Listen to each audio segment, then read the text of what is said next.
é muito importante.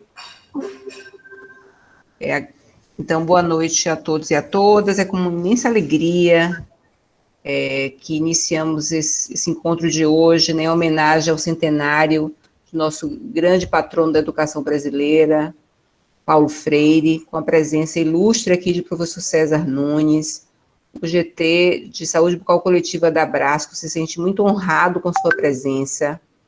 E, nesse sentido, esse GT agradece imensamente a sua presença e passo a palavra para a professora Ercília para apresentar o currículo de professor César, e daí em diante nós vamos permitir que ele apresente, né, um pouco, falando exatamente do tema, a partir da nossa sugestão da leitura de pedagogia da autonomia, para a gente avançar.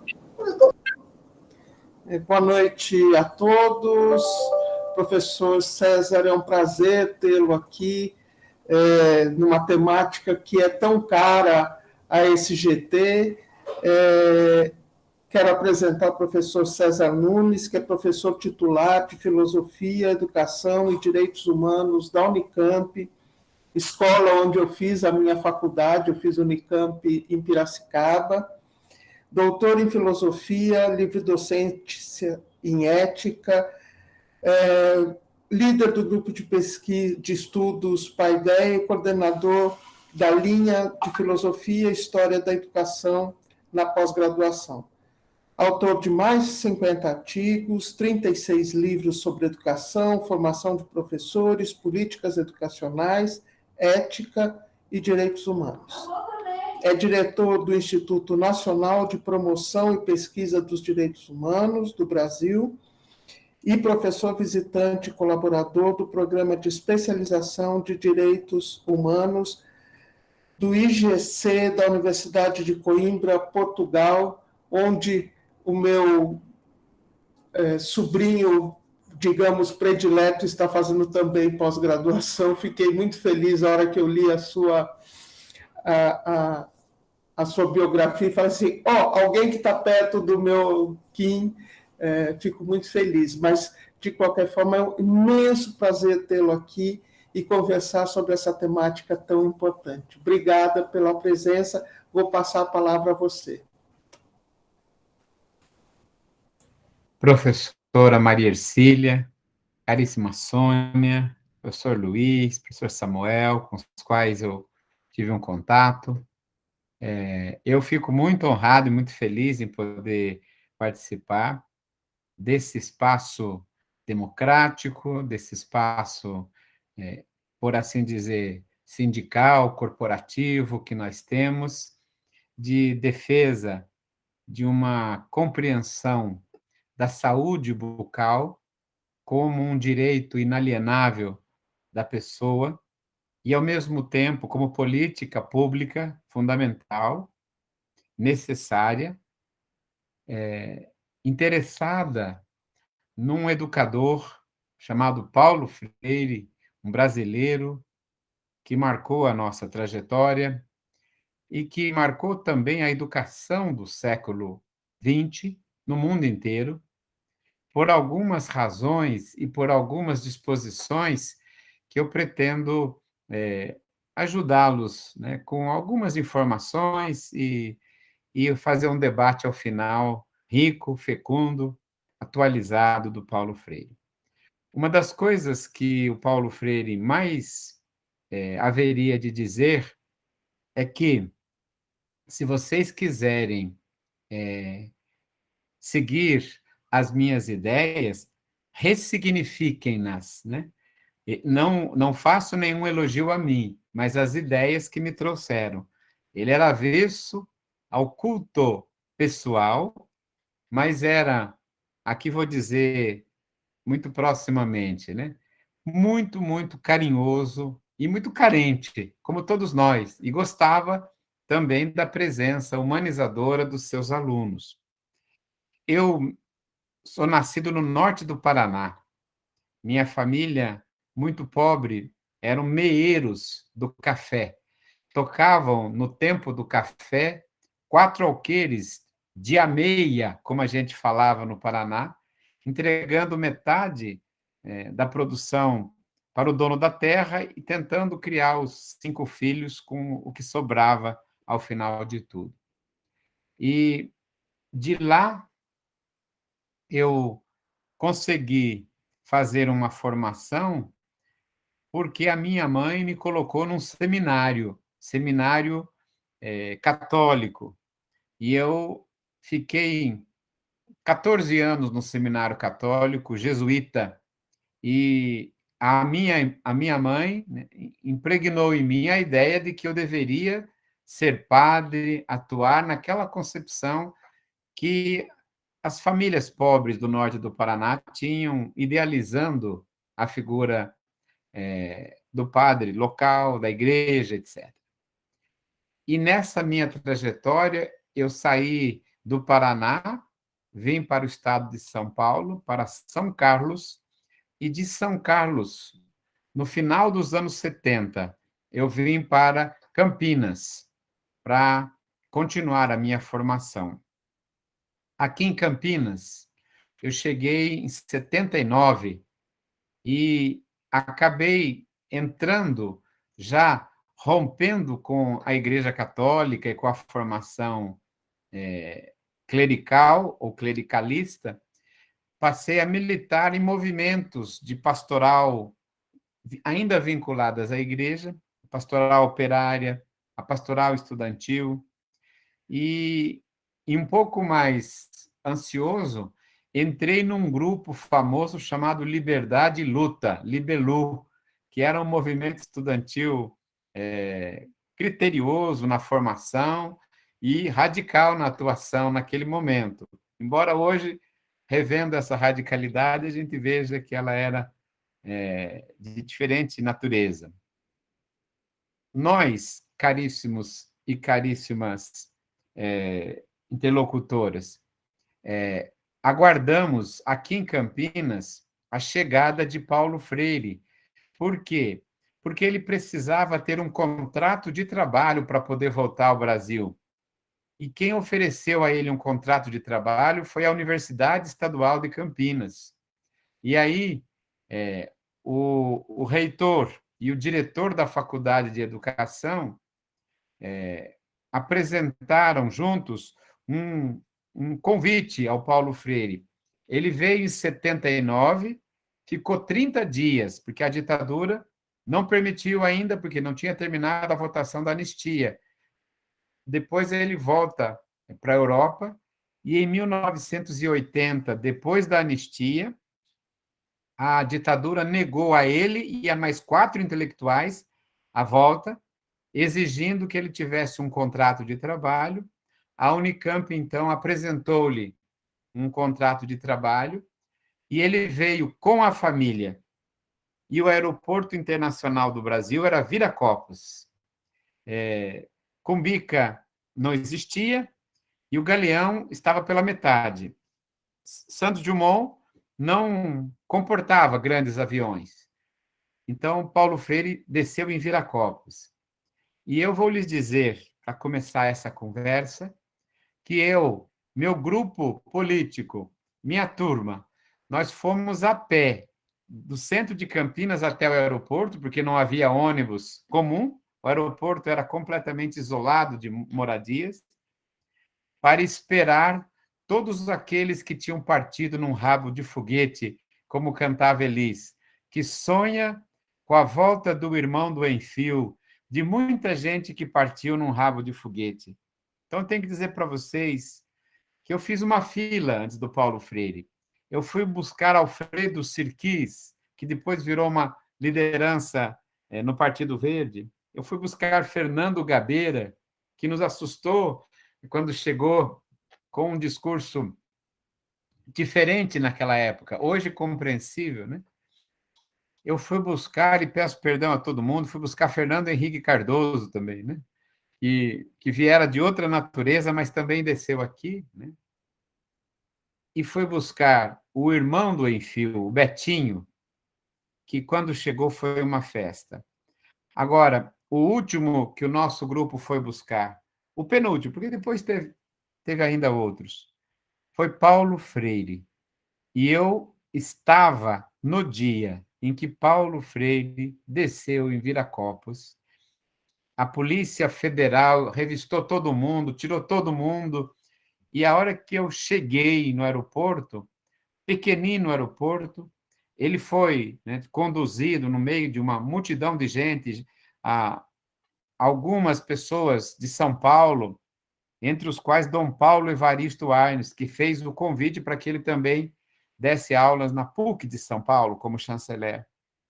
Um jovem deputado estadual chamado Eduardo Suplicy, que estava começando a carreira política, muitas outras, né, intelectualidades de esquerda, e o nosso movimento, responsável pelo batuque e por gritar o nome dele.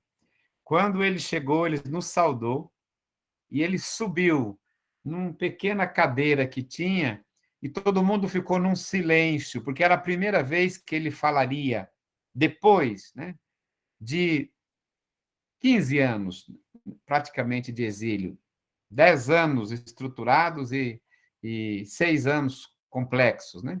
Ele saiu em 64 e voltou em 80, 16 anos.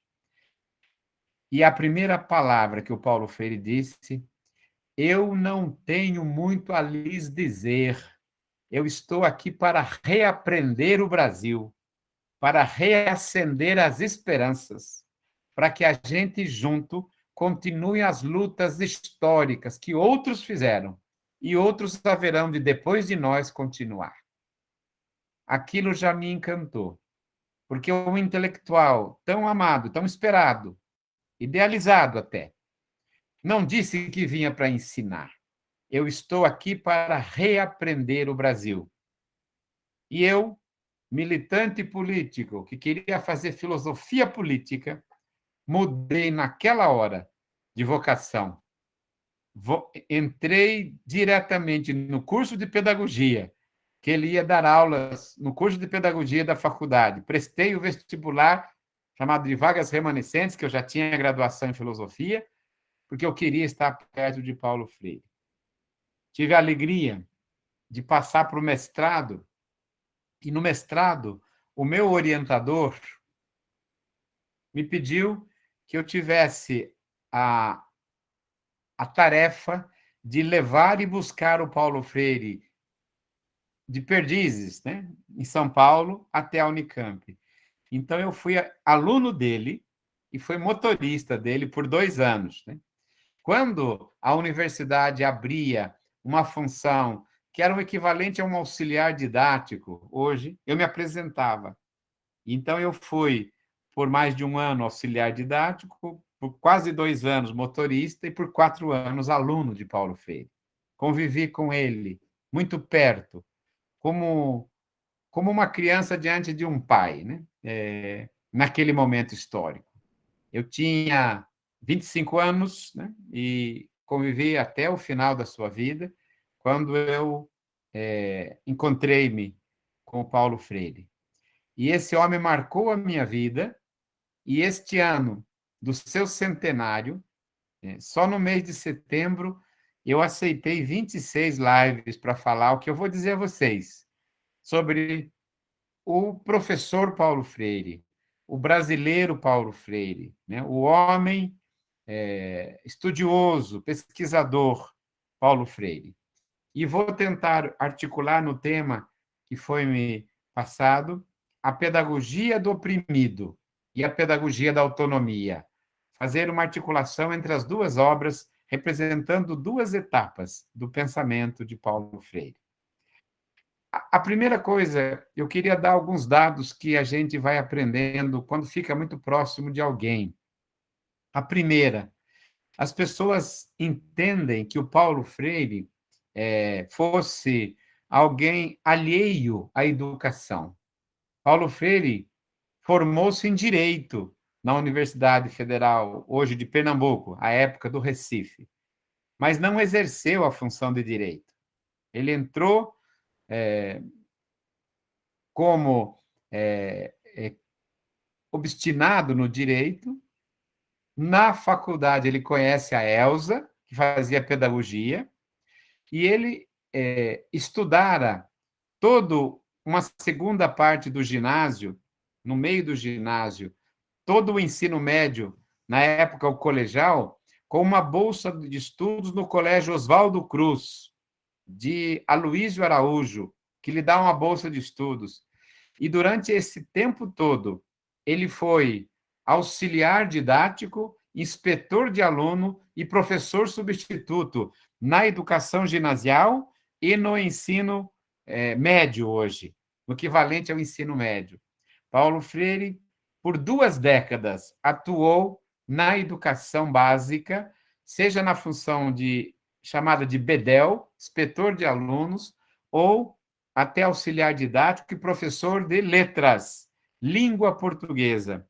Algumas vezes ele me dizia que a primeira grande vontade dele era ter sido um grande literato, ter feito uma obra literária, e ele dizia, nos arroubos das conversas pela estrada, que ele queria ter escrito uma gramática de língua portuguesa que integrasse todos os neologismos do Brasil, de todas as regiões, e que ele não conseguiria porque há tanta riqueza na linguagem nossa que seria quase que uma tarefa hercúlea, titânica.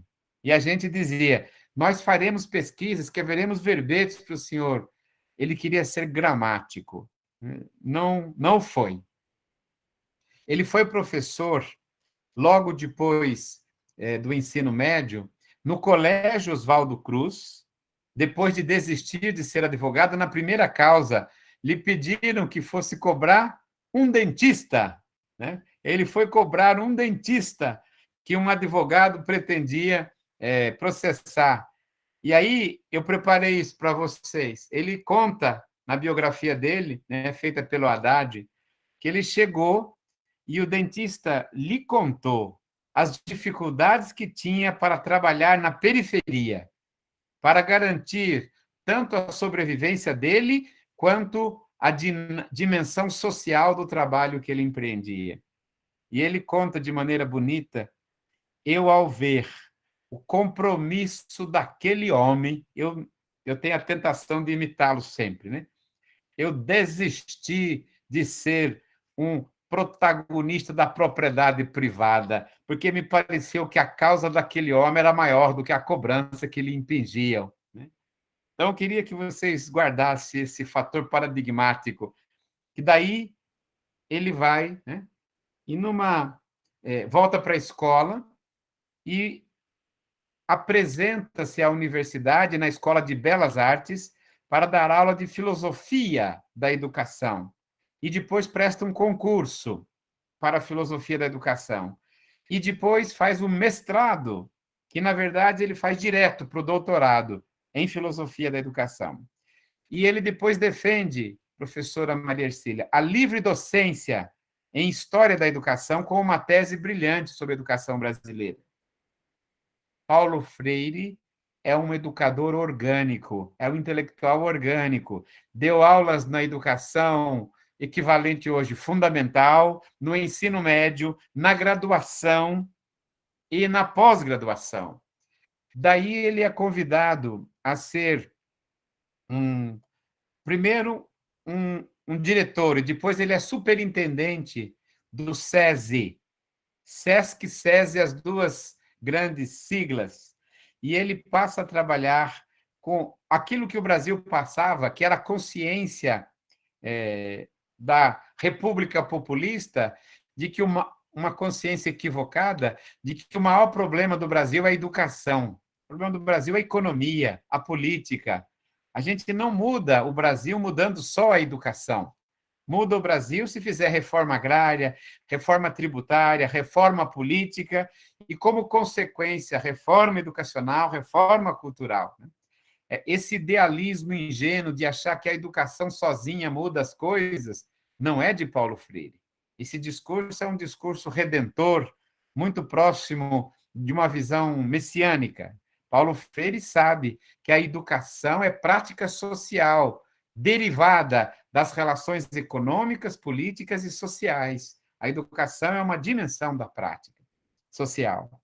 E aí, Paulo Freire vai, a partir da experiência, liderar uma experiência vinculada ao governador Miguel Arraes, que depois se espalha pelo Nordeste, na cidade de Angicos, no Rio Grande do Norte, que já tinha sido iniciado por um bispo chamado Dom Eugênio Salles, que depois vira arcebispo do Rio de Janeiro, e no lugar desse bispo, em Natal, um bispo auxiliar dele, chamado Dom Helder Câmara, que trabalhava também no movimento Educação de Base. Paulo Freire entra para a educação popular pela concepção da educação da Igreja Católica, movimento de educação de base. Só que ele escreve um texto em 1958, Como Educar no Mocambo.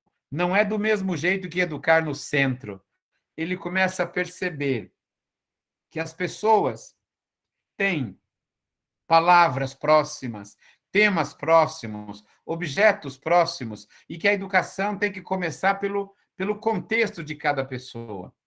E ele vai, a partir dessa compreensão, desenvolver um método de educação de adultos que, na febre do Brasil e do mundo de tomar consciência do analfabetismo, virou uma página memorável, uma celebridade. O grupo do Paulo Freire, ele era o líder, alfabetiza 300 trabalhadores em 45 dias. E ele contava isso, né, com uma alegria, porque ele dizia: nós chegamos àquela região para perceber a palavra que constituía o mundo de cada pessoa. Que palavra era essa? Conhecer o mundo antes da palavra escrita. E ele vai criar a ideia de temas geradores, né?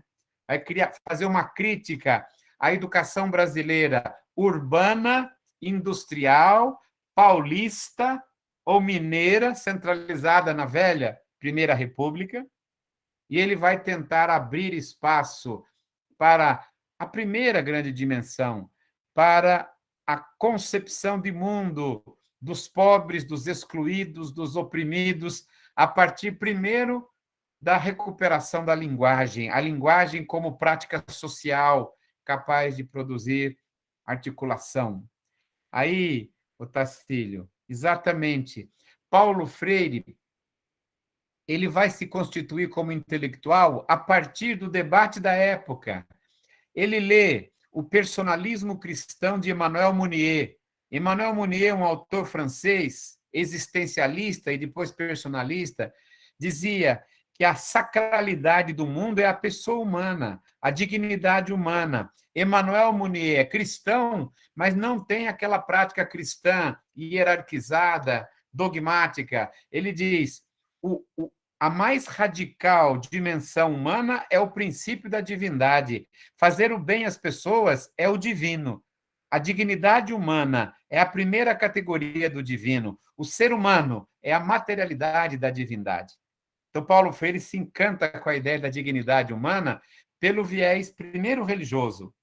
Depois ele vai ler Jean-Paul Sartre, que dizia que a liberdade é que define o homem, que nós temos que escolher entre a vida e a liberdade. A gente não tem uma escolha, que é diante da morte, mas enquanto houver escolhas, o homem é existência, que escolhe, que ama, que trabalha, que convive.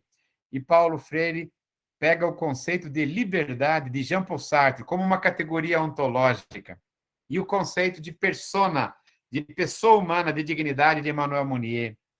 Ele estuda a literatura hindu, particularmente que encantava os movimentos dos anos 50, e ele vai estudar Tagore, Raminashab e outros grandes estudiosos do terceiro mundo. A categoria de terceiro mundo é dos anos 50 e 60, e Paulo Freire também se aproxima de Herbert Marcuse, a ideia de uma grande recusa do mundo. A luta não se fará mais, como dizia Herbert Marcuse, entre leste e oeste, mas entre norte e sul. O Brasil estava na parte de baixo, as epistemologias do sul, depois retomadas por Boaventura de Souza Santos. A contradição era centro e periferia, e Paulo Freire aprende uma leitura de mundo universalista, terceiro-mundista.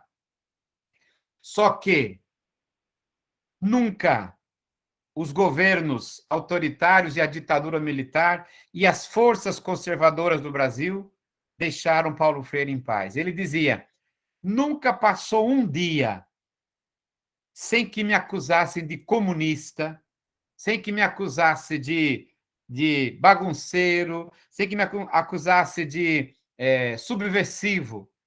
E eu lhes pergunto, qual é a minha subversão? Eu não sou comunista, ele dizia várias vezes, no sentido que vocês querem compreender como uma acusação. Quantas e quantas vezes Paulo Freire disse isso? Quando o golpe explode, ele vai sendo chamado a assumir o Departamento de Educação por Paulo de Tarso. Ele chega em Brasília em janeiro de 64, e o golpe explode em março. Já estava... Paulo Freire é preso por 70 dias, e é na prisão que ele conhece com maior profundidade os presos políticos do Partido Comunista, dos partidos à esquerda, e ali, que com outros intelectuais, ele começa uma leitura do pensamento de Marx. Depois de solto e humilhado no Recife, ele é chamado a depor no Rio de Janeiro, e a ditadura paga-lhe uma passagem e ele vem para o Rio de Janeiro. E, ao invés de depor, ele vai e entra na Embaixada da Bolívia, que é a única que o acolhe. E da Bolívia ele foge para o Chile. Depois, a família vai. Mas ele, primeiro, foi chamado de covarde. Por quê? Porque Paulo Freire percebeu que ali não tinha volta. Muitos dos que foram presos com ele foram assassinados pela ditadura. E ele vai para o Chile. No Chile, ele encontra o Partido Comunista Chileno, o Partido Socialista Chileno, o Partido Social Democrata. Paulo Freire tem uma sólida formação política, teórico-política no Chile, depois de um contato existencial e afetivo, na prisão no Brasil. Do Chile, ele vai para Harvard, ser professor, 1 ano dando aulas e outros 9 como professor visitante. E de lá vai para Genebra, na Suíça, a convite da Comunidade Internacional de Igrejas Ecumênicas, sendo consultor para a educação, prestando serviço tanto no Chile quanto em Cabo Verde, Guiné-Bissau e outros tantos lugares no campo da educação, ampliando a conceituação da alfabetização de adultos. Agora, o livro mais destacado de Paulo Freire, ele escreveu Educação como Prática de Liberdade. Se alguém quisesse acusar Paulo Freire de liberal, seria fácil pegar esse livro e acusá-lo de um liberal, porque ele usa uma categoria do liberalismo, a ideia de liberdade filosófica, heideggerianamente trabalhada, de que a liberdade é a condição humana. Todo homem, para ser homem, tem que ser livre. E a liberdade consiste não num Estado tutelado de exercício de uma cidadania eleitoral, na capacidade de prover-se, de ser, de humanizar-se, de ser humano, de hominizar-se. E o Paulo Freire, com esse livro, ele tem um destaque internacional. E aí ele escreve nos Estados Unidos A Pedagogia do Oprimido, em 1968, só publicada no Brasil em 1974, porque foi proibida pela ditadura como livro subversivo. A Pedagogia do Oprimido é uma pedagogia que integra o itinerário filosófico, pedagógico, histórico e político de Paulo Freire. E ele define na Pedagogia do Oprimido o conceito de opressão sociológica, usando uma terminologia crítico-dialética, marxista, no sentido teórico, pois a mediação socioanalítica ele tira do método marxista a ideia da opressão como estrutura de classe social. Mas Paulo Freire é um humanista e ele advoga que o ser humano é muito mais do que efetivamente trabalho, é cultura, é linguagem, aproximando-se muito mais do pensamento de Georg Lukács do que o pensamento de Althusser e dos marxismos mais conservadores. A ideia de uma emancipação humana gramsciana lucatiana do que efetivamente o stalinismo ou a concepção marxista soviética. Paulo Freire é um intelectual, Paulo Freire é um estudioso. E aí, o pensamento dele se articula de maneira sincrética com tudo isso. Ao atuar pelo mundo, ele recebe, até hoje, 45 títulos de doutor honoris causa, mas ele ganhou o primeiro na academia, sendo doutor em filosofia de educação. Os 45 que vieram depois são honoris causa, mas ele é também acadêmico, sem ser academicista. Porque a gente, como acadêmico, também, a maioria de nós veio das classes subalternizadas, e a gente pode fazer mobilidade cultural, a gente pode fazer mobilidade econômica. Eu vivo melhor que meu pai, que a minha mãe, viajei o mundo, né? Tenho uma concepção de mundo culturalmente maior do que meu pai e minha mãe, mas a gente não pode mudar e fazer mobilidade política. Nós temos que, fazendo uma leitura de classe, colocar o nosso trabalho, o nosso serviço, o nosso ofício, penso eu, humildemente, a serviço das classes sociais que nos deram origem. Então, eu fiz mobilidade cultural, econômica, política, social, acadêmica, mas não fiz mobilidade política, porque eu escutei isso de Paulo Freire. Ele dizia: eu não mudei a minha origem. Ele é filho de um tenente da Polícia Militar e de uma mulher dona de casa, dona Tudinha Erteltrudes, né? Foi o único que foi estudar de uma família pobre, e quando o pai morreu aos 10 anos, a mãe tem que voltar para Jaboatão e tem que bater à beira do rio. Uma mulher de classe média tem que bater a roupa na tábua, cantando com as outras mulheres à beira do rio Jaboatão.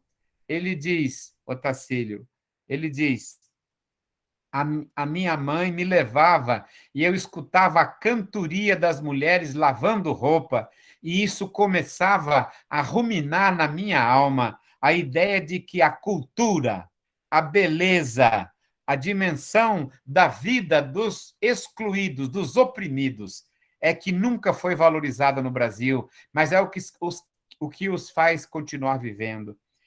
A pedagogia do Brasil sempre foi a pedagogia do opressor.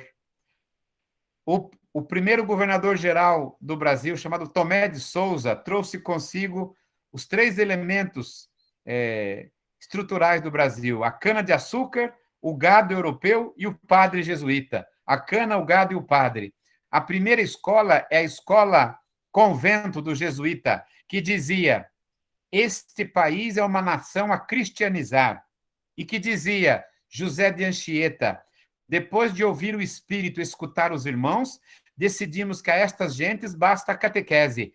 Aos filhos da Europa daremos educação e formação, criando uma educação para a elite e uma catequese para o povo, dualismo que permanece até hoje.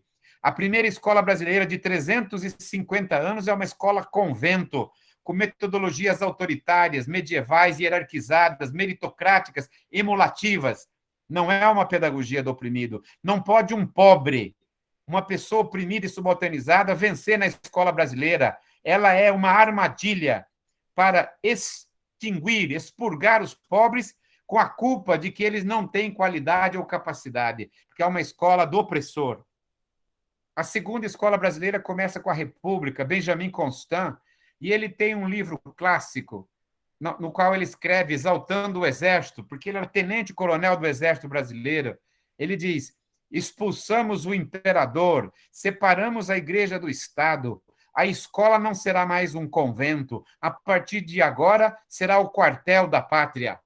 E que tragédia! A escola tridentina jesuíta se transforma na escola positivista caserna do Brasil, carregada de meritocracia, disciplinarização, controle, vigilância e punição.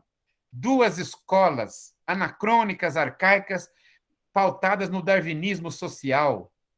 Darwinismo, né? A potencialidade, né? Exatamente a mesma coisa hoje. Em 1930, Getúlio Vargas faz uma ruptura econômica com o Brasil. Em tudo, na economia, na política, menos na educação. Ele altera, sim, de maneira muito negociada a educação, mas ao invés de fazer uma escola democrática, leiga ou laica, universal, estatal, obrigatória e pública, como pedia o Manifesto dos Pioneiros de 1932, assinado por Anísio Teixeira e por tantos intelectuais, ele faz uma escola aliada com a Igreja Católica, aliada com as forças protestantes emergentes e aliada aos interesses privatistas que começavam a emergir nesse processo. Getúlio Vargas coloca Gustavo Capanema como ministro. É de Gustavo Capanema, queridos, uma frase: a escola brasileira é irmã siamesa da fábrica. Tem que haver escolas onde houver fábrica para expandir os talentos necessários ao desenvolvimento industrial brasileiro. A terceira escola brasileira é uma escola para preparar a mão de obra para o sistema retardado do capitalismo brasileiro, periférico. Nenhuma dessas escolas pode concentrar uma pedagogia do oprimido, porque elas são estruturas de reprodução da opressão. A pedagogia jesuíta, a pedagogia militar positivista e a pedagogia fascista de Getúlio Vargas, Gustavo Capanema e Francisco Campos. Em 1961, aprovamos a primeira Lei de Diretrizes e Bases da Educação Nacional, protocolada em 46, e o Anísio Teixeira escreveu um artigo, Meia Vitória, mas Vitória, sendo depois assassinado, 9 anos depois, pela ditadura militar. Anísio Teixeira foi jogado no fosso de um prédio do Rio de Janeiro. Paulo Freire sabia desse risco. Se estivesse no Brasil, teria sido assassinado. Não estava. Voltou em 80, num outro período. Agora, construiu a sua volta e atualizou-se com o Brasil. Tem gente que voltou depois de 20 anos e queria pensar aquele Brasil de 64. Paulo Freire, não. Paulo Freire se atualizou no sentido histórico, né? Importantíssimo. Não uma modernização conservadora. E aí, uma outra coisa importante, a ditadura militar enterrou essa primeira lei, que era Meia Vitória, com a 5692 de 71, pelo terrível Jarbas Passarinho, da linha dura. O que escreve Jarbas Passarinho quando manda a reforma do ensino de primeiro grau e segundo grau? Um novo sujeito bate na porta da escola, a criança pobre. Não continuaremos com essa escola europeia, francesa, que ensina latim, porque agora é importante uma escola preparatória para o trabalho e para a civilidade social. Foi a ditadura militar que tirou todo o conteúdo da escola brasileira, que era autoritário, mas era clássico, de Getúlio Vargas. Havia francês na escola, latim na escola, para a ponta da pirâmide. Havia língua portuguesa, literatura, formação de professores, alfabetização urbana e autoritária. Mas era uma escola diferente. A ditadura fez uma escola assistencialista social para os pobres, né? Com merenda na escola, com brasilite, eternite, hidráulica de quinta, produzindo uma urbanização acelerada em cima de um falso milagre econômico. Exatamente, Samuel, né? A ideia de que a escola é para preparar para o trabalho, os BNHs, os sistemas financeiros de habitação, aquelas casas todas iguais, parece o grande irmão, The Big Brother, né? Na sua versão original, não nessa indústria cultural perversa.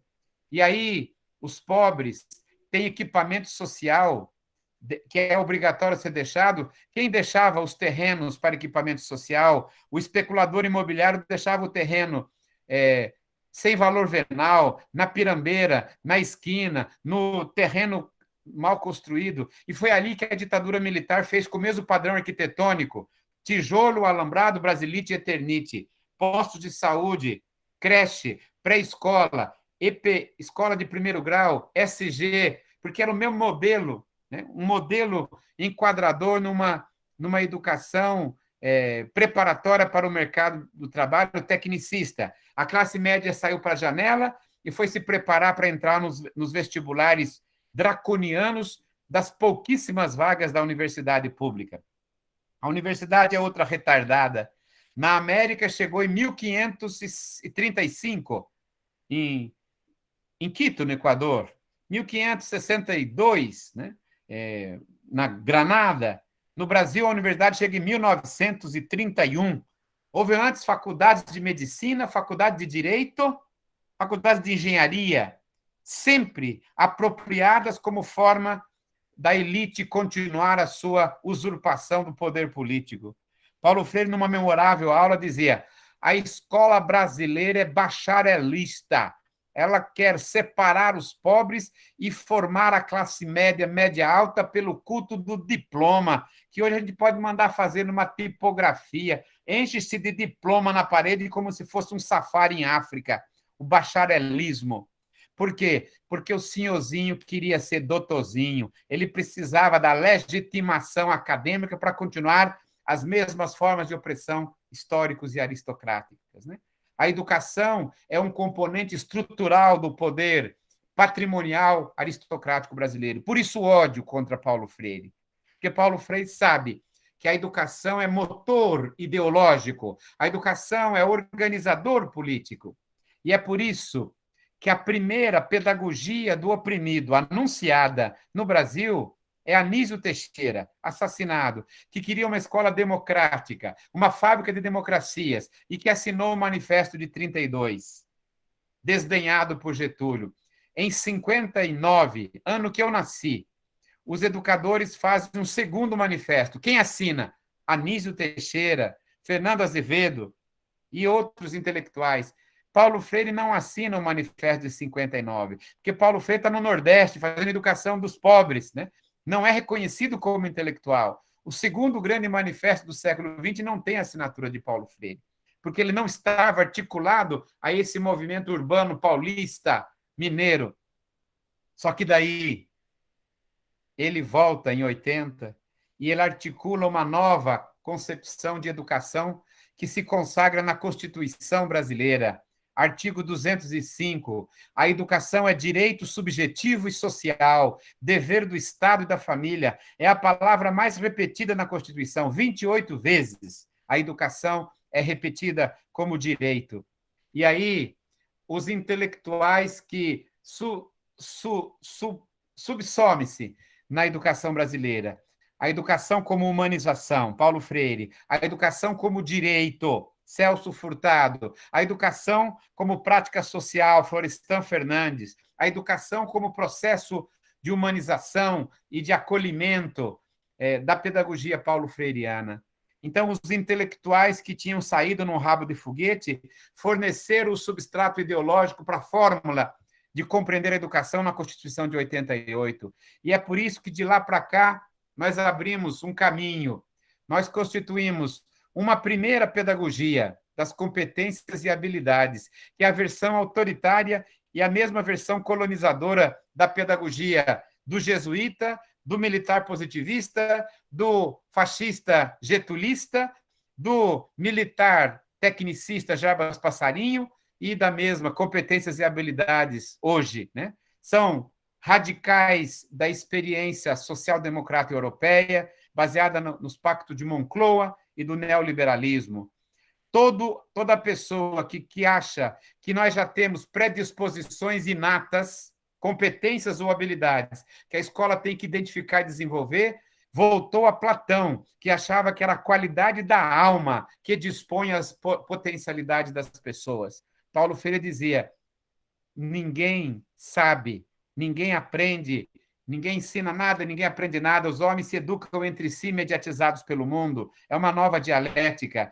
Todo mundo que aprende ensina, e todo mundo que ensina aprende, é uma nova relação pedagógica, que tem uma ontologia, uma filosofia democrática, circular, e não hierárquica e autoritária, parafrásica, como é a pedagogia do oprimido, nas suas diversas versões, desde o jesuíta até Paulo Renato da Costa Souza e competências e habilidades.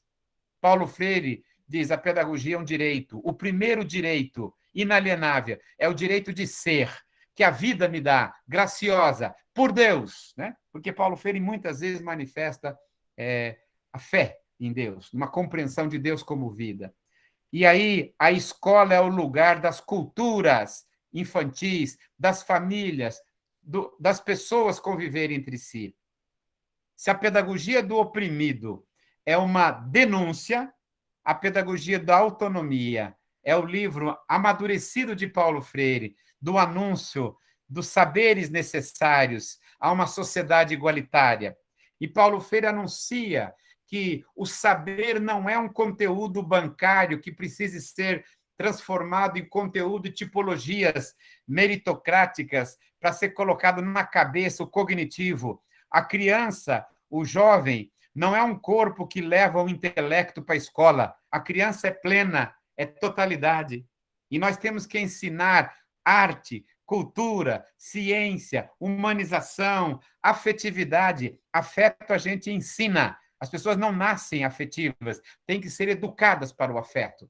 E Paulo Freire, na Pedagogia da Autonomia, traça o perfil de um educador emancipatório e humanizador.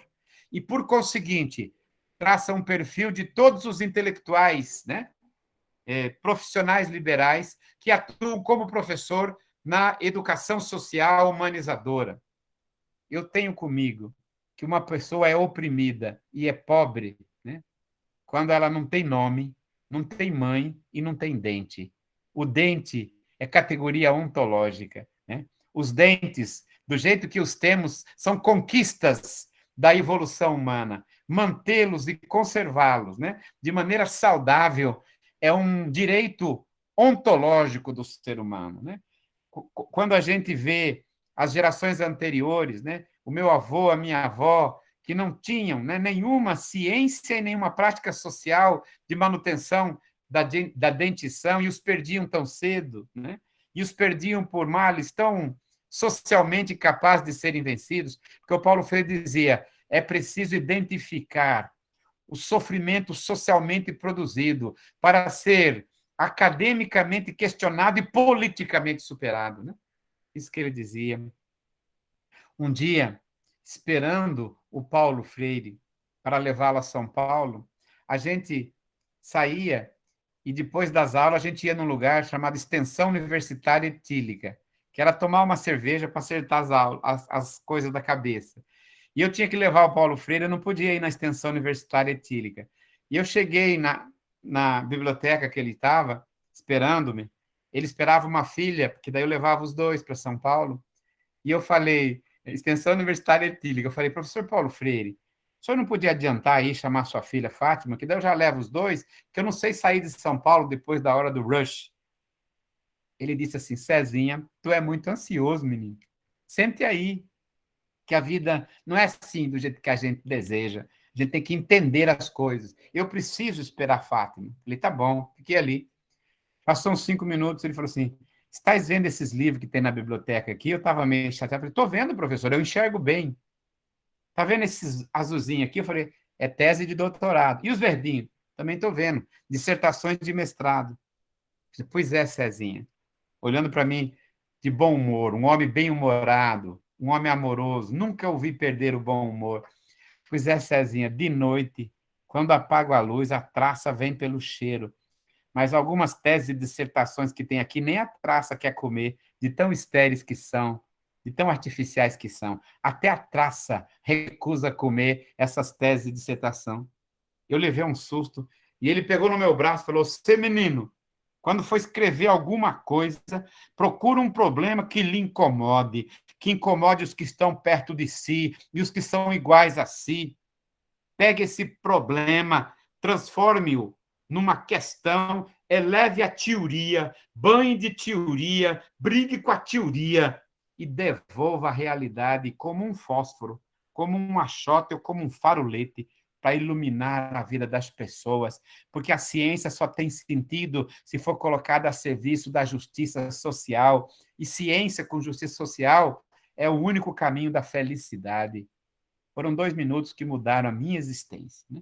Eu produzo e penso para superar o sofrimento socialmente produzido, para criar condições de autonomias intelectuais, afetivas, culturais, emocionais, né, na potencialidade da nossa vida.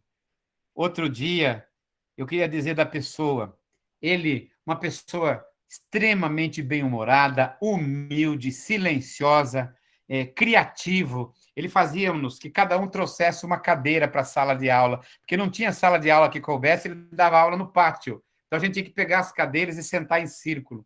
E a hora que ele lembrou um dia da professora dele, alfabetizadora, que fez a segunda parte, porque a primeira foi a mãe dele, que ele conta no belíssimo livro, debaixo daquela mangueira, que a mãe pegava gravetinho e fazia as letras na areia branca do Recife.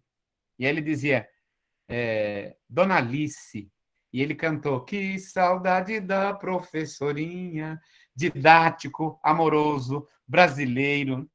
Um dia ele pediu que eu parasse numa banca, uma banca, para tomar garapa e tomar água de coco. Água de coco. É isso mesmo. Ele pegou a água de coco e eu olhando para ele, encantado, como sempre. E era bem no comecinho, quando ele chegou na Unicamp. E eu sempre esperava que ele fosse fazer uma lição política para mim. Eu achava que ele ia dar algumas táticas políticas que eu falaria na Libelu. Queria ser alguém assim, né? Uma coisa extremamente vanguardista. E ele falou assim, Cezinha, pegou o coco assim na mão, a la Shakespeare, como se fosse a cabeça, e falou assim, Cezinha, esse coco na sua coquice dá-se a mim, e eu na minha Paulo Freirice dou-me a ele. Ele se realiza como coco, e eu como Paulo Freire. Eu pensei comigo, esse homem fumou uma, não é possível, né?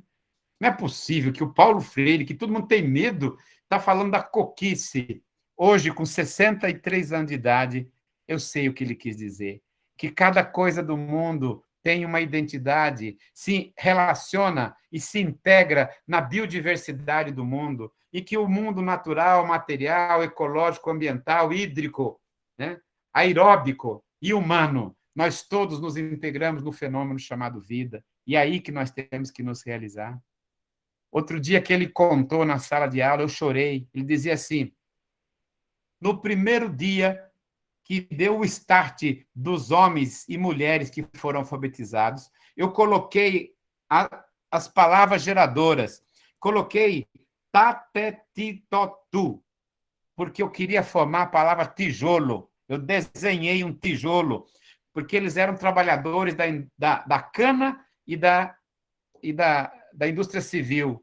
E coloquei Jajejijoju, e coloquei Lalelilolu, e daí Silenaldo se levanta, e ele olha para mim, olha para as letras, olha para mim, olha para as letras, isso é Paulo Freire contando, a gente é atônito.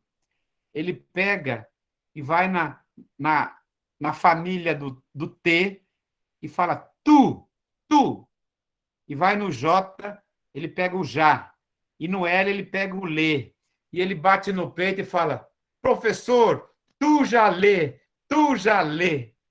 Ele queria dizer, eu já leio, mas ele ainda não tinha aprendido o eu, ele não aprendeu o leio, a flexão.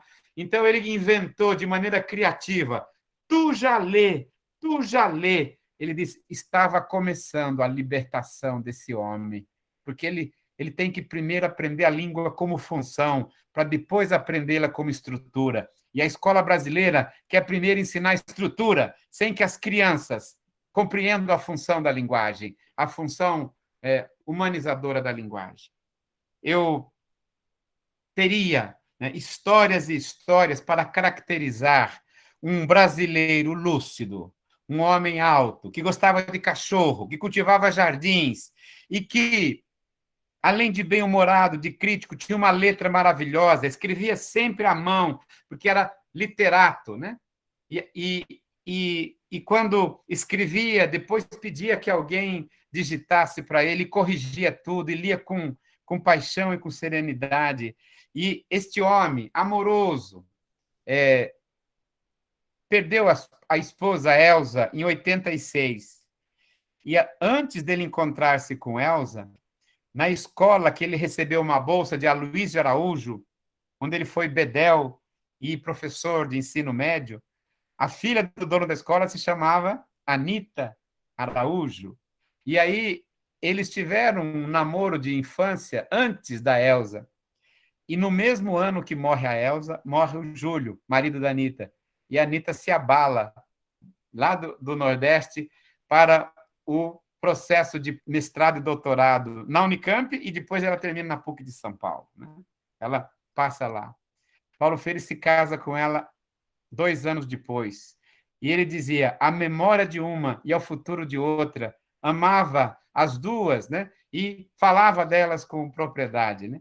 Algumas vezes ele entrava na aula, que a Anita viera com ele de São Paulo, e falava: vi uma estrela tão alta, vi uma estrela tão fria, era uma estrela luzindo na minha vida vazia. E a gente olhava, meio enciumado, meio sem compreender, aquele homem pleno, integral, literatura, vida, cotidiano, filosofia, ciência, teoria, didática, a serviço da humanização, da superação das opressões, né? A pedagogia da autonomia é que a única possibilidade é que o oprimido é que traz em si a possibilidade de superação da educação e da escola. Hoje formulada como escola do direito, direito a estar na escola, direito a aprender na escola. São 521 anos. Se a gente tomar como marco temporal, né, está na moda, a ocupação, a conquista violenta do Brasil pelos europeus. Porque se a gente for até antes dos que aqui moravam, nós chegaremos a 12 mil anos, que é o homem de Lagoa Santa e do Piauí, né? Provavelmente 10 mil anos. Né? Agora, de 521 anos, nós ocupamos o Estado com relativa autonomia de 2003 a 2016, por 12, 13 anos. O resto todo, o Estado esteve na mão esteve na mão sempre das elites, das aristocracias. E agora foi retomada em cima de um ardiloso golpe jurídico, midiático e eleitoral também. Né? Agora, o que o pensamento de Paulo Freire produziu com outros intelectuais, com Florestan, com Celso Furtado, né? Com uma obra de Gilberto Freire também, por que não dizer, foi uma outra compreensão da sociedade e da cultura. Então, eu já fui um tempo, caríssimos e caríssimas, mesmo quando vivia perto do Paulo Freire, que eu achava que o que mudaria o Brasil era o Estado. Então, eu queria transformar tudo em lei, e queria que um deputado fizesse lei, e queria que um advogado transformasse em lei. Eu acho que o Estado, no Brasil, sempre foi baluarte da dominação. E quando a gente ocupar outra vez, nós temos que desmontar o Estado a serviço da dominação.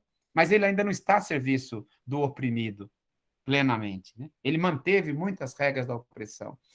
Tem gente que olha para o Estado e acha que é o Estado o demiurgo, o organizador da sociedade. A sociedade civil é anterior ao Estado. É ela que tem que pautar o Estado. É ela que tem que compreender o Estado. E outras pessoas querem que a economia resolva tudo. Tem gente que fica assustado quando cai a bolsa, mas não se preocupa com a queda do seu salário, porque está com a cabeça alienada nos que ganham com a queda e com o aumento da bolsa. Economia e Estado são duas grandes estruturas de dominação no Brasil. E o pensador Paulo Freire, com outros intelectuais, queria que a sociedade civil fosse maior do que a economia, pautasse a economia e pautasse o Estado, a política. Então, quando Paulo Freire dizia, ele dizia: eu acredito na terceira margem do rio, de Guimarães Rosa, que eu aprendi a ler na prisão, nos 70 dias que eu fiquei na prisão no Recife. Eu aprendi a ler Guimarães Rosa, que eu achava que era muito difícil. E ele diz a terceira margem do rio. A terceira margem do rio é a sociedade civil brasileira. Ela ainda haverá de passar de sabores, porque é muito dura a superação da indústria cultural e da alienação histórica, aliados hoje pela propaganda, pela elite, pelo monopólio das comunicações. Mas a Marcha das Margaridas mostra que é possível. Mas a revolta indígena nesses dias mostra que é possível. Mas a Lei Maria da Penha mostra que é possível. O nome de toda mulher antes da Lei Maria da Penha, o paradigma da mulher era Iracema ou Amélia, que era a mulher de verdade, numa versão machista de Ataúfo Alves, e tristemente Mário Lago, um homem crítico. O nome da mulher hoje é Maria da Penha. Num país que nunca respeitou a criança, fizemos o Estatuto da Criança e do Adolescente. Num país que nunca respeitou o negro, nós fizemos Zumbi de Palmares, né? Dia da Consciência Negra, e não 13 de maio, onde um imperador covarde, em nome de uma princesa medíocre, assinou uma lei infame que já existia. Nós temos que fazer a revisão histórica sem raiva, sem ódio, sem revanchismo, mas com critérios, como fez a Comissão da Verdade. Num país que tem nome de árvore, Brasil, nós fizemos o Código Florestal Brasileiro, demarcamos terras indígenas e quilombolas, fizemos crescer a população indígena no Brasil, e foi só eles tomarem o poder e desmantelaram tudo, porque eles se sentiram que a caminhada que fizéramos era na direção de outra sociedade, outra cultura. Num país que nunca respeitou o idoso, Estatuto do Idoso, que nunca respeitou o jovem, Estatuto da Juventude, que nunca respeitou a pessoa com deficiência, Estatuto da Pessoa com Deficiência, Estatuto da Inclusão. Num país que nunca respeitou o negro, políticas de reparação, cotas, né? 52% dos que entraram este ano na medicina da Unicamp pela primeira vez, depois de 30 anos, são da escola pública, não são das escolas privadas, né? 28%, né? Hoje, negros, pretos e pardos, né? Nós mudamos em 2 décadas, né?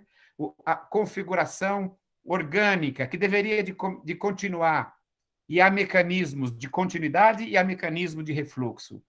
Por isso, quando eu vejo o negro, o índio, o idoso, a pessoa com deficiência, a criança, o jovem, os homossexuais, os homoafetivos, a comunidade LGBT quer mais, né?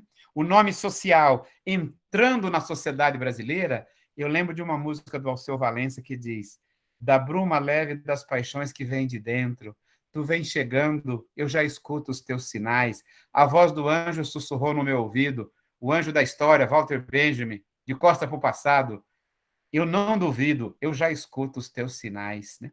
Paulo Freire foi um dos que anunciaram os sinais de uma sociedade humanizada, emancipatória, que virá dos oprimidos, né? Que virá dos pobres, dos excluídos, das mulheres, dos marginalizados, né? A partir do tempo histórico de elaborarem suas culturas, compreendendo o que é universal e o que é local e brasileiro, não a partir do recorte autoritário. Não tem que se jogar fora a cultura clássica da humanidade, tem que se fazer uma releitura a partir dos oprimidos e aprender todo mundo música popular e, ao mesmo tempo, compreender a musicalidade universal, aprender teatro, aprender cultura e saber uma orquestra sinfônica e uma orquestra sanfônica na mesma escola. A pedagogia do oprimido anuncia isso. A pedagogia da autonomia já sonhava com isso. Mas no meio do caminho tinha uma pedra. Tinha uma pedra no meio do caminho.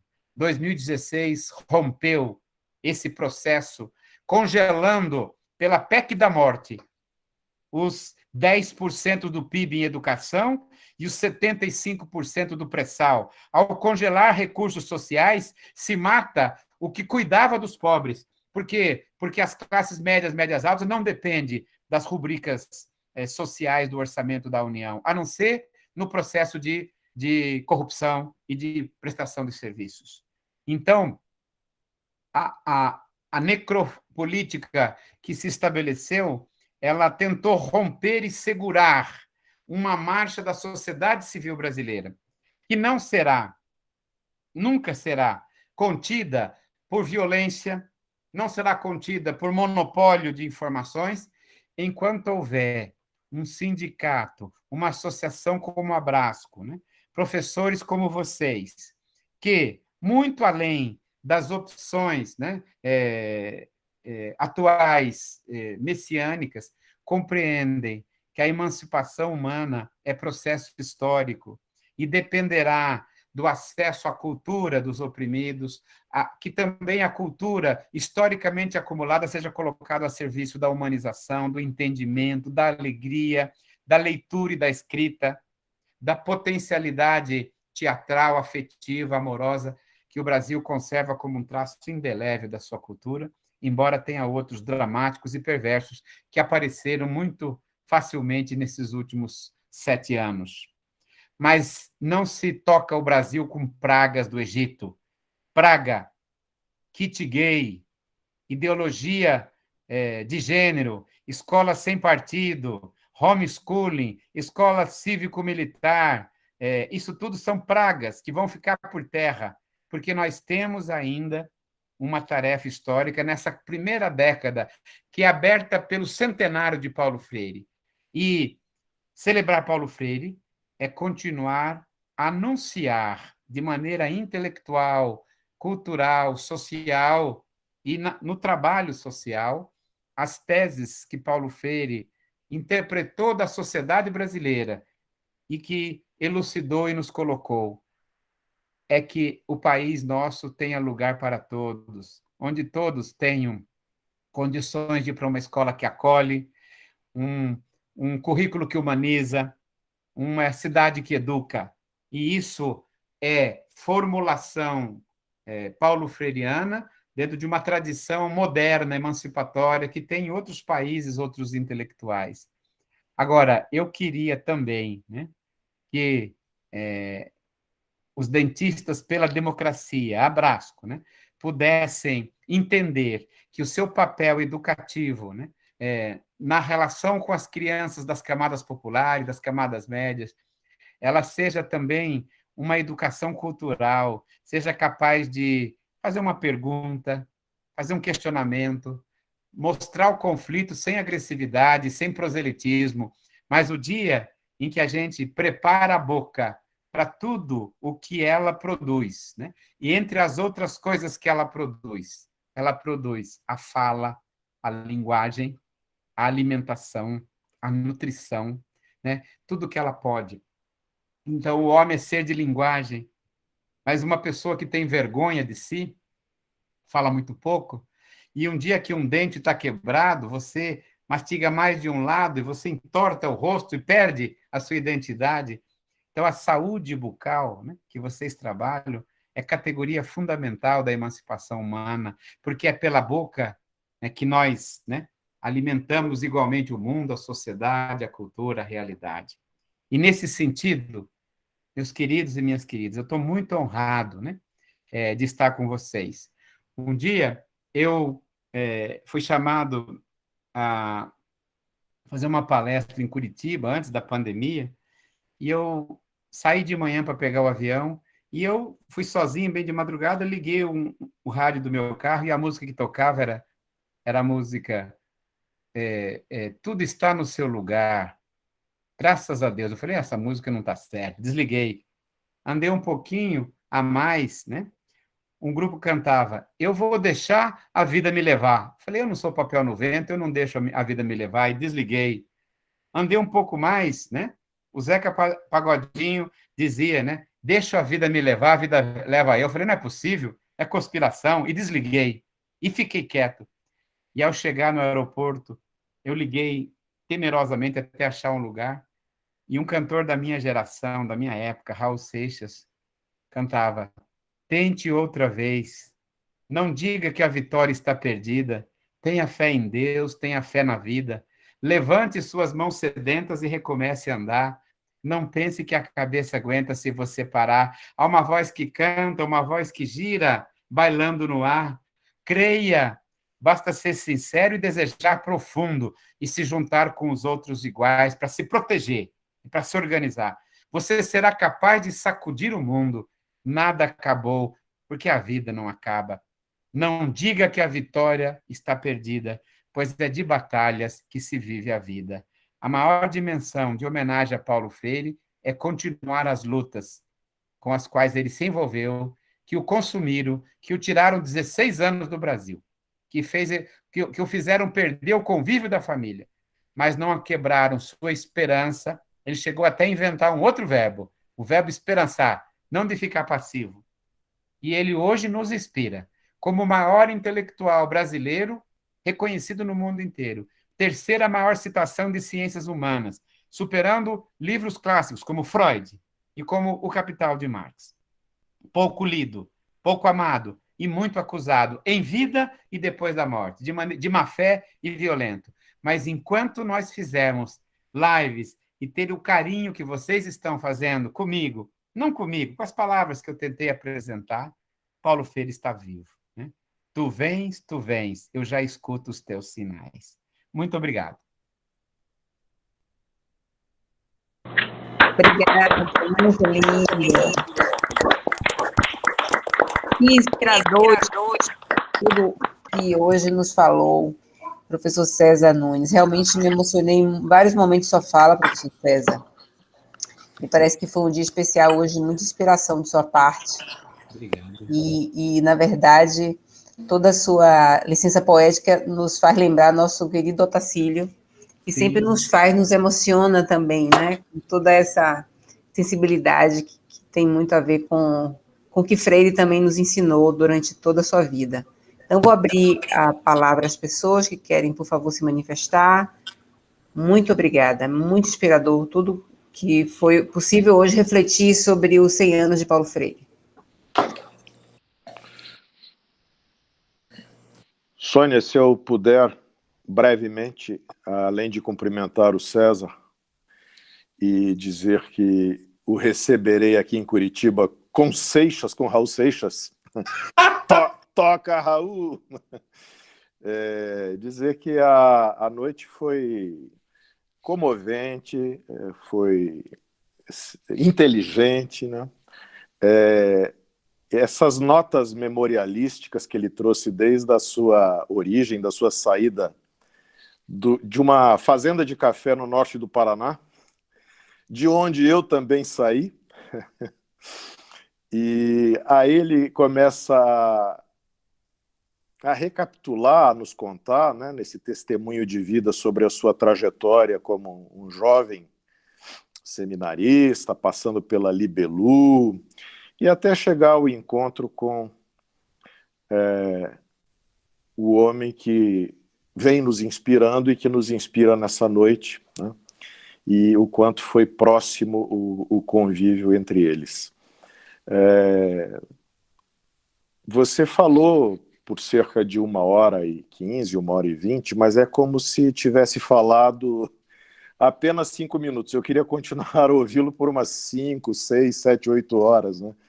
Então, eu acho que o Tacílio, Sônia, Ercília, que nos coordenam, nós vamos ter que, de algum modo, achar um caminho para repetir a dose com o César. Obrigado, César. Grande abraço. Muito obrigado, Samuel. Que gentil, que Verdade, honra. Muito verdade. obrigado. Não pareceu 1h, 1h15. Vamos, bucaleiros. Sônia, posso também? Professor Celso, muito obrigado pela sua presença, né, aqui entre nós. Foi um convite bastante atípico e ele prontamente aceitou. Enfim, usamos um lobby campineiro, hoje piauiense, a professora Edna Juazeiro, que é muito próxima do professor, do professor César, e ele aceitou. Mas aí vou me reter, professor, aos domínios de Barão Geraldo, da fazenda que virou universidade, daquela terra vermelha. Eu quero saber se o senhor, que conviveu com Paulo Freire, que tem essa escrita tão potente, uma vida tão potente, e Campinas também experimentou, a Unicamp, um outro educador que sempre me seduziu pela beleza dos escritos, que foi o Rubem Alves. E aí é uma pergunta mais de curiosidade, se em algum momento esses nomes se encontraram, essas pessoas se encontraram em Campinas ou em outro lugar, se o senhor presenciou desses encontros, desse diálogo bucaleiro pedagógico entre dois nomes que escrevem de forma tão definitiva para a pedagogia, para a ciência brasileira, para a sociedade brasileira. Era isso. E ser grato, mais uma vez, ao aceite do convite, a estar nessa casa bucaleira, lírica e também sua casa. Era isso. Muito obrigado. Muito obrigado, Tacílio. Você é um homem sedutor. Você fala muito bem, né? Usa muito bem a boca, a linguagem, né? Isso é muito bom. O professor Rubem Alves, né? Ele conviveu com Paulo Freire, eu os vi várias vezes, né, em muitos debates, eram altamente amigos, né, próximos, e eu acho que a história, né, para alguns, a vida para outros, e Deus para outros, né, são diferentes formas para dizer do mesmo processo. Tive a honra de ver um dia na Unicamp, quando o então Frei Leonardo Boff foi condenado, né, a um silêncio obsequioso, e depois ele deixou o ministério. O Frei Leonardo Boff veio à Universidade de Campinas para um ato de reparação, que a universidade ela é, né, bucaleira também, ela mexe, ela grita, né? A universidade tem que ser assim, não pode ser esse negócio morto, parado, que só pensa na profissão, quanto que vai ganhar depois, né? A universidade tem que ser uma vida, um processo de desalojamento. E aí, o dia em que o Frei Leonardo Boff veio para a Unicamp, Otacílio, quem fez a saudação a ele foi o Paulo Freire, quem fez a segunda saudação foi o Rubem Alves, né? Então, estavam os três, né? A gente olhava os três, né?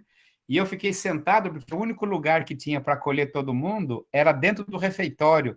Então, eles ficavam na parte alta, nós ficamos em cima das mesas, para ver esses três luminares, né, da educação brasileira. E num cantinho estava Dermeval Saviani, né? Bem olhando assim, né? Parece que é um outro país, parece que é uma outra coisa. E aí, para mostrar ao Tacílio a belíssima convivência entre eles, é que, depois de 4 anos do primeiro contrato do Paulo Freire, mudou a reitoria e o outro reitor, mais conservador, exigiu que o Paulo Freire tivesse um parecer sobre a atuação dele na Faculdade de Educação. E aí, o único professor titular que podia fazer o parecer era o Rubem Alves, né? Porque o Saviani não era titular ainda. E aí, foi um episódio que está na história, Sônia, Cristina e Otacílio. O Rubem Alves escreveu um parecer que está hoje no livro da história do Paulo Freire, que tem mais ou menos os seguintes termos: Senhor reitor, o senhor me pede um parecer sobre o professor Paulo Freire. O senhor não conhece o professor Paulo Freire? Né? O senhor não sabe o que ele fez pela educação do Brasil, da educação do mundo? Ou o senhor não sabe, ou o senhor quer que a gente faça um ato insosso e burocrático, ou o senhor quer arranjar um impedimento para que ele continue iluminando, ilustrando as nossas coisas. Então, senhor reitor, o parecer que eu vou lhes fazer é a recusa de fazer um parecer sobre o professor Paulo Freire, né? Então, isso está na página da história, isso mostra a grandeza do Rubem Alves também, né? A beleza desse homem, né? Desse carinhoso, né? Então, nesse dia, eu abracei o Paulo Freire, Otacílio, porque foi o dia que o parecer foi lido, viramos festa, né, na universidade, e eu falei, professor Paulo Freire, eu gosto tanto do que o senhor fala, e ele me abraçando, porque ele era um homem de abraços também, viu? Isso é muito bom. Ele dizia, Cezinha, tudo que a gente tem na alma toca na alma do outro. Você só admira em mim o que já tem na sua alma, informação. A gente só reconhece nos outros o que a nossa história está cheia e o nosso coração está cheio. Eu lembrei das teorias das reminiscências de Platão. Até Platão está no pensamento de Paulo Freire. Então, eu acho que Rubem Alves, né, na grandeza dele, como Saviani, né, pode ser visto como algumas pessoas que compreenderam o significado de Paulo Freire. Agora mesmo, Otacílio, há 15 dias atrás, aqui na Faculdade de Educação, o diretor que fez o primeiro contrato, o reitor que o acolheu, não o segundo, o professor Dermeval Saviani e eu fizemos uma homenagem na mesma faculdade, né, que nós estamos hoje, né? Porque de aluno eu virei professor, já sou professor há 22 anos, né? Eu tive a honra, Otacílio, de um dia que eu faltei numa reunião, fui eleito chefe do departamento, porque eu não podia defender, né? Eu tive a honra de pegar os últimos 2 anos do Rubem Alves, o Paulo Freire não, como chefe. Mas a sala da minha frente era do Rubem Alves, do meu lado, do Dermeval Saviani. Quando eu ia nas reuniões, Otacílio, que eles vinham uma vez por ano para buscar os olerites, e eu tinha que chefiar a reunião, me dava uma gagueira, né? Outra coisa bucaleira, né? Me dava uma gagueira, que eu não conseguia falar diante deles, né? Eu só comecei a conversar um pouco mais, professor Ercília, um dia que eu li um poema que é de Bernard de Chartres, um medievalista, que foi copiado por Sir Isaac Newton, uma parte, 5 séculos depois. E depois, um século depois, foi novamente copiado por Bertolt Brecht. A gente conhece as duas últimas versões, a de Brecht e a de Newton, mas ela é de Bernard de Chartres. Ele diz assim: suba no ombro dos gigantes para olhar mais longe, mas ao olhar mais longe, seja humilde, reverencia quem te segurou no ar para que pudesses ver. Aprender é subir no ombro dos gigantes. Ensinar é deixar que outros subam nos seus, com autonomia e liberdade. Eu acho que é isso que a gente tem que guardar desses gigantes, né? Maravilha, professor César, maravilha. Tem nem o que dizer.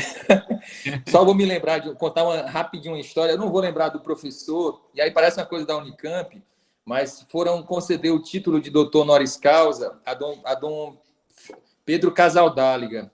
E aí o Dom Pedro, na cerimônia de homenagem, disse: não, doutor deve ser o Rio Araguaia. Eu não sou doutor, doutor é o Rio. É Então, verdade isso, é verdade. Tem né? registros daqui. Tem muitas coisas lindas, Otacílio, tem muito. Que bom, que bom. Muito obrigado, professor César.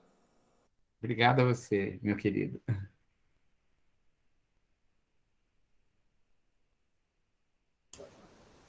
Acho que todo mundo ficou tão emocionado com as falas, não é? Que está todo mundo assim um pouco em estado de êxtase.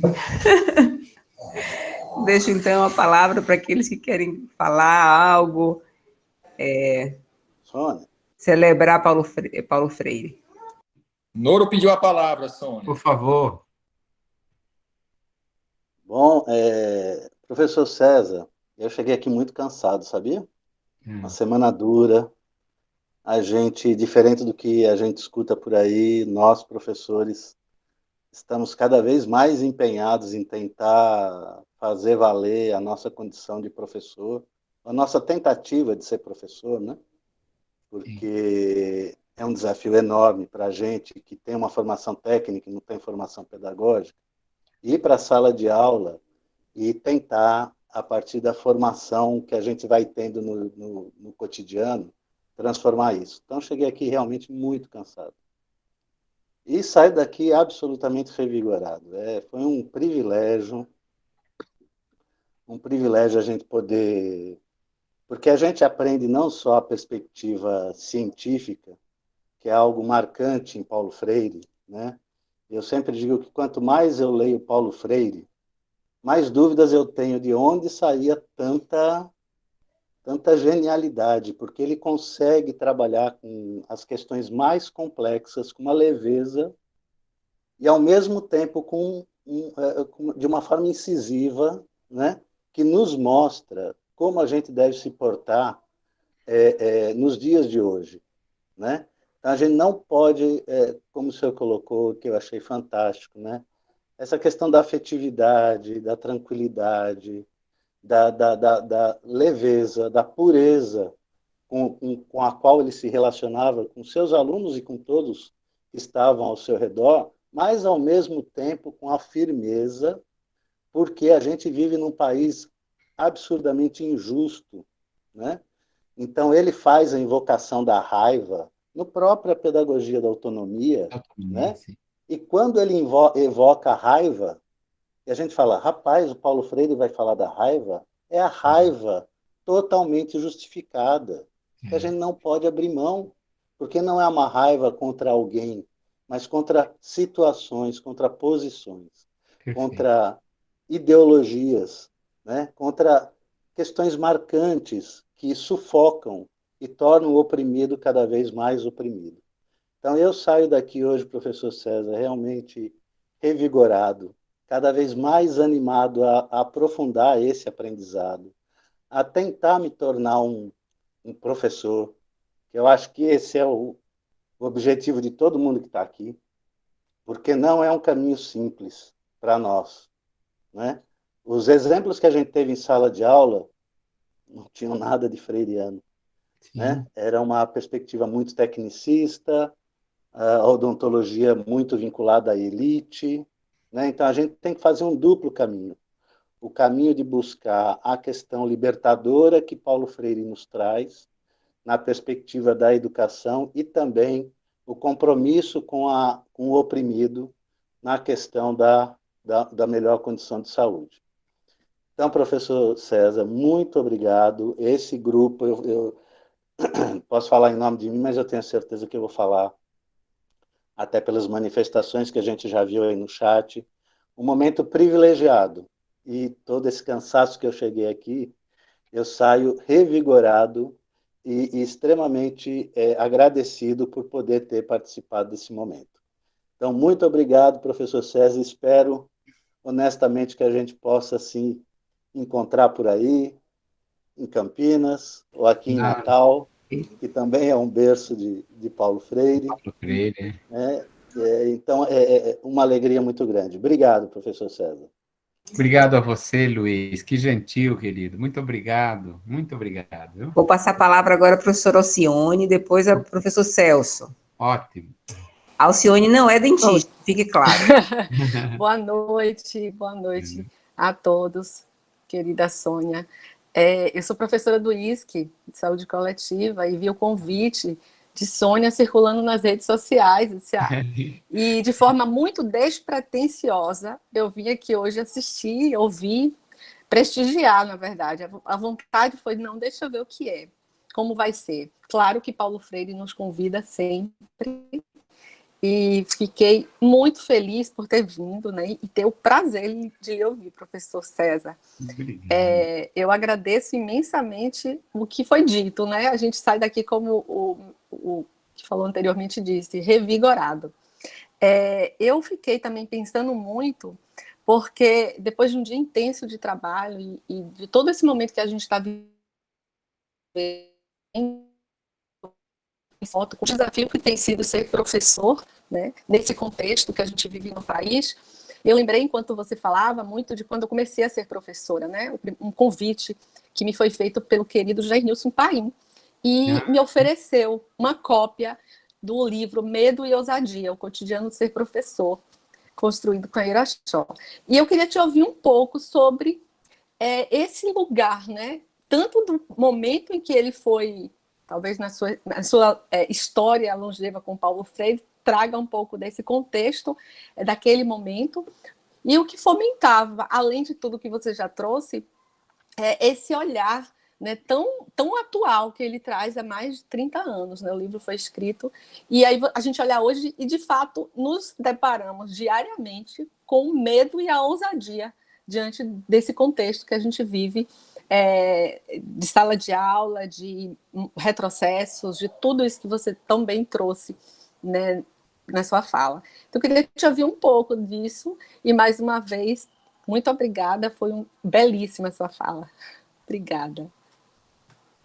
Obrigado, Alcione. Eu entendo que a gente traz esse medo e essa ousadia como uma dialética da função de educar desde as suas origens, né? O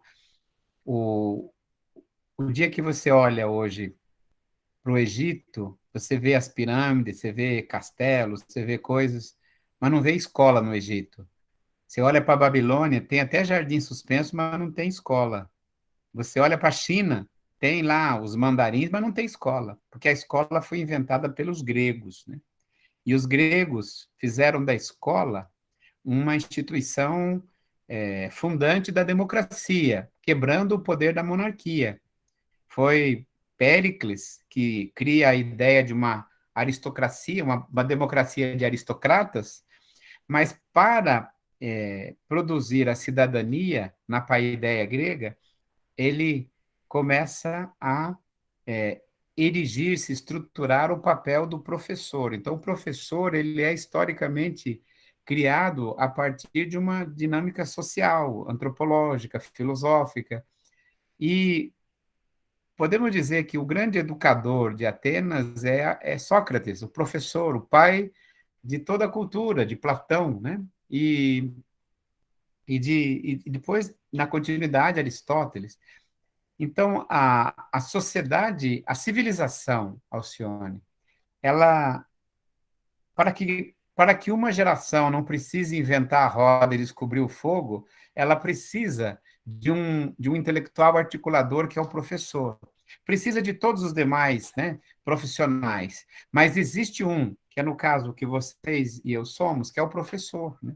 Que o professor é o produtor da identidade humana, né? O esticador de horizontes na figura do Manuel de Barros. Ele estica o horizonte subjetivo e tal. E durante períodos históricos, os professores, né, sofreram sempre dois tipos de atitude, né? Ou cooptação pelo sistema ou violência, né? E coação, sofrimento. Mas em momentos, né, de manutenção, de controle social maior, foram os professores que estimularam os artistas, que estimularam os compositores, que estimularam os pesquisadores, os cientistas. Então, Alcione, a dialética que o Paulo Freire trazia é porque ele, além de conhecer profundamente uma palavra que foi ele que inventou, o chão da escola, né? Ele fez uma pesquisa histórico-cultural grandiosa na civilização humana, mas o Paulo Freire nunca perdeu a dinâmica de a teoria e a prática, o que ele falava, o banho de teoria, né? Banho de teoria para voltar para a prática. E acontece o que o Luiz muito destacou, né? As outras pedagogias que foram constituídas, na Idade Média, uma escola para formar, né, para aquela visão nobiliárquica, para a servidão. Os pobres estavam fora. Na Idade Moderna, formar para o trabalho. Então, Paulo Freire vai ser, com alguns intelectuais do mundo, um dos poucos que anuncia uma educação para todos. E por que não dizer, Alcione, na dialética do pensamento de Paulo Freire e de outros intelectuais do século XX, nós vamos ter a conferência de Jomtien, Tailândia, Educação para Todos, vamos ter os direitos humanos, a ideia de que os direitos humanos precisam ser prática social. Então, o século XX ele vê, né, essa transformação. Mas algumas sociedades que têm uma história política mais autoritária e repressiva, como a nossa, o Estado é onipotente, a economia é onipresente, a sociedade civil fica estrangulada. E aí a gente não tem muito uma valoração ética e estética da função de professor. O Paulo Freire mesmo dizia numa palestra, vocês admiram os professores, mas não querem que os seus filhos sejam professores, né? Que a maioria tem aquela alienação toda. E para tentar ilustrar o que você falou, eu estava no processo seletivo de mestrado, doutorado, antes da pandemia, e chegou um senhor que eu conhecia do jornal, para tentar entrar no mestrado na Unicamp, Alcione. E eu olhei para ele e falei, eu estava na banca, junto com outros dois, falei, o senhor não é o juiz tal e tal, tal? Ele falou assim, sou o juiz. Aí, Sônia, eu falei, mas por que o senhor quer fazer mestrado em educação na Unicamp? Aí os outros da banca relaxaram. Eu já dei uma paulada, né, de entrada. Um juiz que escreve no jornal, querendo fazer educação na Unicamp. Ele olhou para mim calmamente e falou assim, professor César Nunes, no meu ofício, se alguém atacar a questão da mulher, eu aplico a Lei Maria da Penha. Se alguém atacar a questão da criança, eu aplico o estatuto. Se cair em mim, por alguma razão, na minha vara, alguma questão ambiental, eu estou com o estatuto ambiental, mas eu estou cansado de ser um juiz punidor. O Brasil não precisa de gente que puna e nem de tanta força militar. O Brasil precisa de educadores, de juízes educadores, dentistas educadores, educadores dentistas, professores educadores, humanizadores. E a única possibilidade, dizia ele, né, de mudarmos o nosso país é superarmos a tradição estatal e econômica autoritária. Eu não preciso dizer, Alcione, que ele entrou, né? Entrou e está fazendo doutorado já, terminou o mestrado, já foi para o doutorado. Agora, eu acho que é isso, medo e ousadia. Esse homem está consolidado na função dele, tem um salário que é 4 vezes maior do que o nosso, né? Só que ele volta para fazer o mestrado, e depois que ele faz o mestrado, ele forma outros juízes, e ele é hoje um dos presidentes da Associação de Juízes para a Democracia, né? Então, a gente vai produzindo, minha querida Alcione, o Paulo Freire imanta a gente, nós vamos encantando outros e a gente vai tocando, no medo e na ousadia. O medo também, às vezes, nos incomoda, né? Eu sofri tantas, né, às vezes, formas de repressão, mas a gente vai formando quadros, Otacílio. O John Kenneth Galbraith, que é insuspeito, porque é um dos papas, né, da visão econômica do século XX. Quando o socialismo ganhava tudo, tem uma entrevista famosa dele, um jornal inglês, pergunta: o senhor não tem preocupação? O Galbraithson diz: não, existe uma dinâmica própria da realidade. Se você quiser bater numa porta, ele diz, de madeira forte, você pode bater que você não vai abrir. Mas aí ele usa uma expressão, ele fala assim, mas deixa sol e chuva bater nela. Depois que tiver passado algum tempo, daí a visão dele, você solta uns cupins por baixo.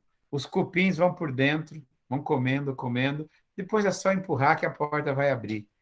Então, eu acho que nós, como professores, formamos cupins, né?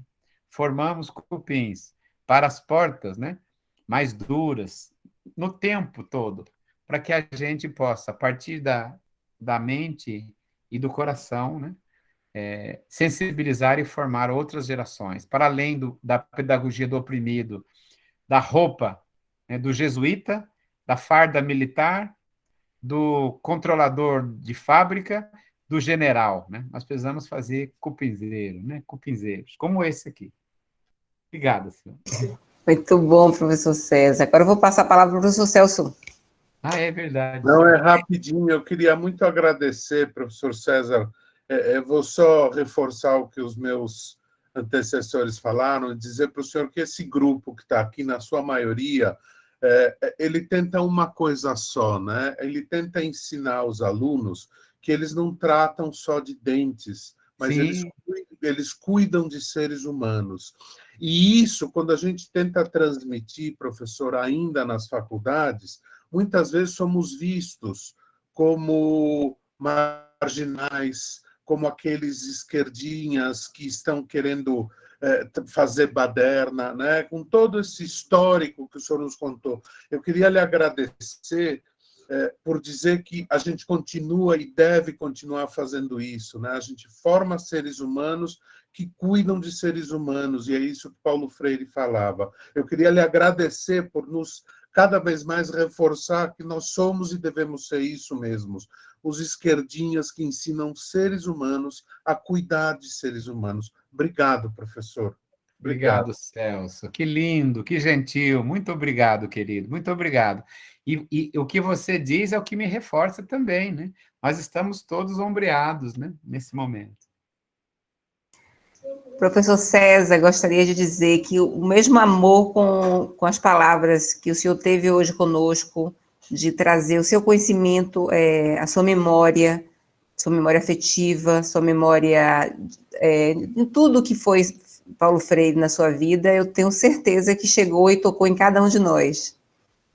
Muito obrigada, foi realmente uma noite muito especial para mim, para todos nós aqui do grupo de saúde bucal coletiva da Abrasco, dizer que nós bucaleiros nos sentimos mais fortes, mais freirianos depois de hoje, comemorando o centenário do nosso grande patrono, Paulo Freire. Muito obrigada. Obrigado, Sônia, a todos e a todas e a todes, o meu querido agradecimento. Acho que você se lembra, Celso, de uma música que era do Walter Franco, que dizia: viver é afinar um instrumento, de dentro para fora, de fora para dentro, a toda hora, a todo momento, de dentro para fora, de fora para dentro. Se a gente não tiver afinar um instrumento de dentro para fora, a gente também não consegue depois, né? Então, a gente está afinando junto aqui, né? Esse é o primeiro semestre de uma década inaugurada pelo pensamento de Paulo Freire. Nós vamos ter que nos encantar mais, nos aproximar mais, nos prepararmos para o debate das narrativas e vamos ter que influenciar em decisões eleitorais coletivas. Mas nós não vamos, né? A nenhuma opressão nós vamos deixar sem resposta. Essa década vai ser mais forte o nosso embate, porque a gente vai continuar, pois é de batalhas que se vive a vida. Então, de década em década, nós vamos subindo e vamos fazendo a vida acontecer. Bem, então, vamos encerrar esse nosso momento maravilhoso. Passo a palavra para a professora Cília e finalizamos. Professor César, sensacional, né? Eu vim para esta reunião pensando, bom, vamos reler novamente Paulo Freire, né? É sem dúvida nenhuma um grande inspirador, talvez um outro olhar, mas a sua fala, a forma como você apresenta, me encantou de tal maneira, e acho que a todos nós, e me acalentou neste momento difícil que todos nós vivemos, né? Eu queria agradecer muito a vocês, agradecer muito também a presença de todos e dizer que a gente também não pode esquecer que temos uma atividade ainda esse mês em relação a Paulo Freire, junto ao Luiz Noro, lá na Paraíba. Eles estão fazendo um processo muito interessante e a gente também vai participar. Mas, voltando aqui, agradecer, César, de verdade. Estou encantada. Obrigada. Obrigado, Maria Ercília. Que gentileza, que maravilhosa. Obrigado a todos vocês, uma boa noite. Fiquem com Deus e com a vida e com a história e com Paulo Freire. Boa noite, professor. Boa noite, gente. Muito obrigada. Boa noite. Boa noite. Boa noite. Boa noite. Boa noite. Obrigada, professor. Boa noite. Boa noite.